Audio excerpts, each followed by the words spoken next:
Давай парите, бе. Давай парите. Дай този телефон, бе. Дай го, бе.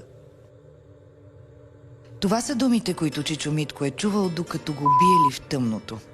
От побоя станало още по-тъмно. Загубил зрението си. Двама цигани, мъж и жена. Те живеят тук от селото.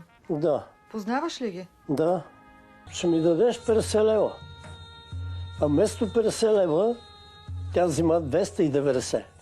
Това ми е пенсия. 290 лева до стотинка. Това е кръст.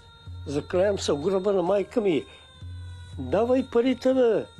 Давай парите, ще заколя, бе. Искаш ли тук всичко да дава в кръв? Аз чисто и просто бръкнах и ги дадох. Един удар тук така по ръката, другия беше тук по устата и удара в окото. В това око, левото, И сега след удара спря да виждаш изобщо. почти. Почти не виждаш. Да.